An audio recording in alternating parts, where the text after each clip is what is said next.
2 oras na lang yung tulog ko kasi nagko-content tayo tapos nag-i-edit tayo paggabi. Alas 2 oras na lang. What?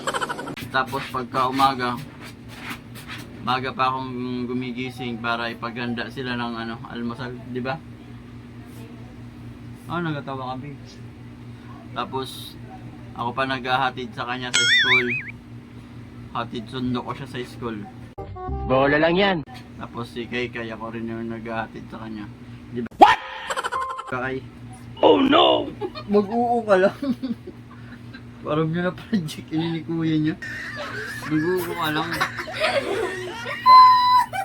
So, dadong na B.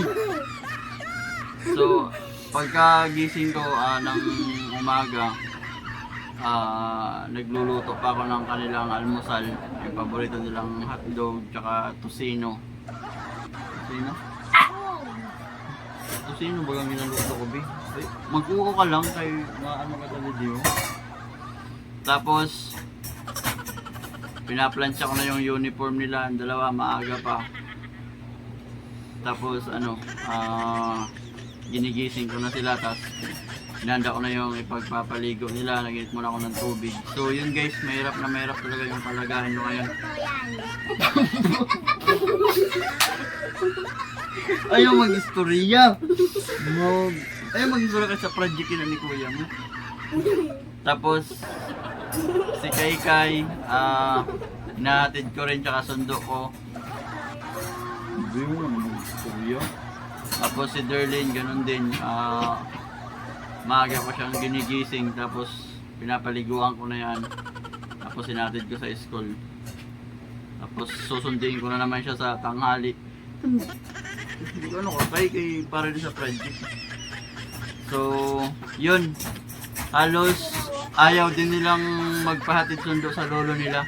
Dati si lolo nila yung ngayon, ayaw na ni Derlin.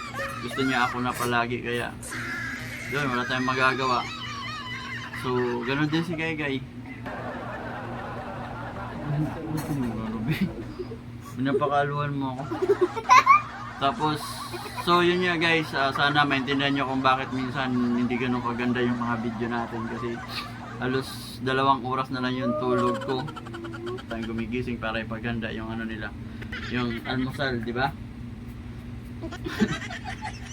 Tapos yung ipapaligo niya, tapos hinahatid ko, di ba hinahatid kita sa school?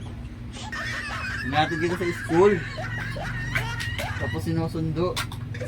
Mag-uo ka lang. Mag-uo ka lang.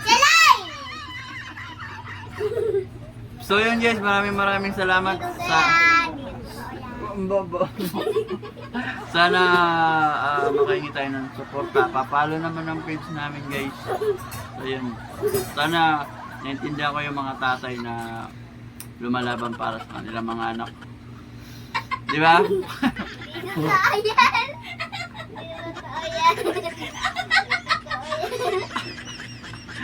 So maraming salamat guys.